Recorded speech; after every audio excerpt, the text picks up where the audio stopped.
Okay, today I'm gonna grill some salmon on the grill, and I'm gonna get some tips. A friend of mine, Finesse, said that telling secrets or little tricks you do is alright, and I got to think about it, and I agree with her. So anyway, first tip is a clean grill and a hot grill. If you're gonna grill fish like salmon or any type of fish, I wouldn't grill the flaky fish. You got to have a hot grill, because we're going to sear this fish real quick, and we're going to move it to the cool side of the grill where I have no charcoals, but believe me, it'll still cook once I close the lid.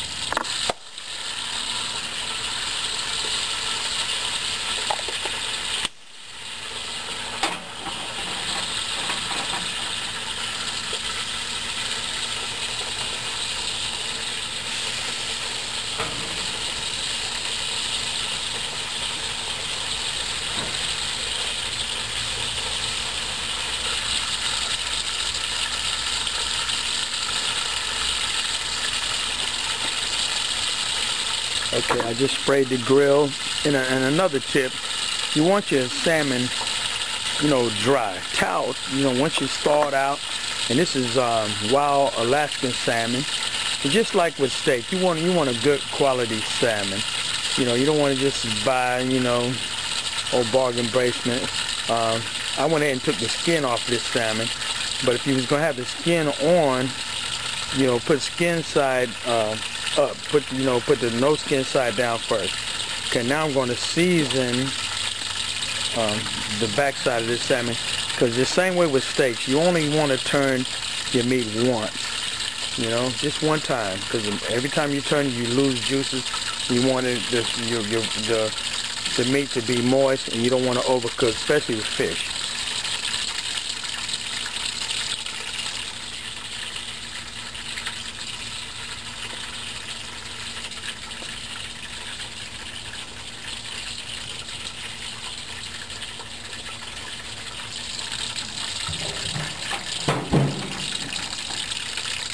So what we're going to do right here now, these salmons are about about a ½ inch thick.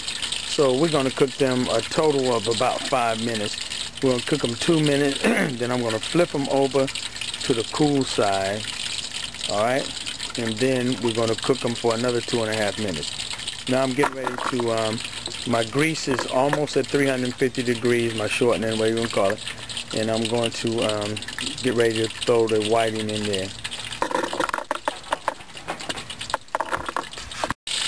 Okay, now I got my grease to 300 degrees, so I put the whiting in there. And it's just as simple as flour. It's 1 part flour, 1 part cornmeal, and 1/4 part of Old Bay seasoning.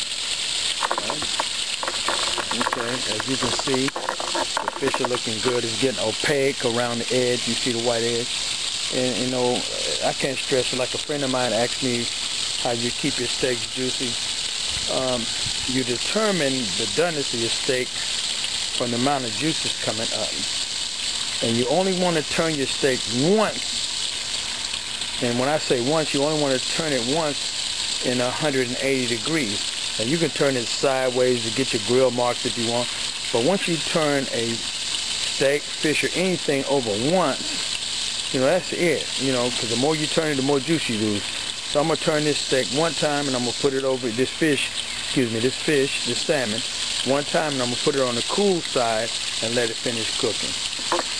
Now, a friend of mine got a new grill for Father's Day. I'm gonna turn this down from a 5, and he was asking me, and he came up to me and said, I got to ask the grill master a question. When I was a teenager working at Bonanza Steakhouse, the Buckaroo, you see the juices coming up right here? All right, this steak right here, if I turn it now, it would be about rare. You see the amount of juices here as opposed to the juices coming up here. If I turn these steaks now, they would be medium. Okay? And that's how you tell if your steak is done or not. by the amount of juices. If you want a well done steak, then the whole steak's got to be covered with the juices that it has rendered. The salmon is done to perfection. I mean, just look, I'm gonna zoom in on that so you can see. Alright. And you notice I didn't turn it again, but I moved it further to the cool side. And I'm gonna tell you right now, I'm gonna put a little lemon zest, a little lemon pepper, and lemon juice on that, and it's good. Now, yeah, I nailed it. This is my plate. Spinach and garden greens, heart healthy, and yeah, a grilled salmon. It tastes good.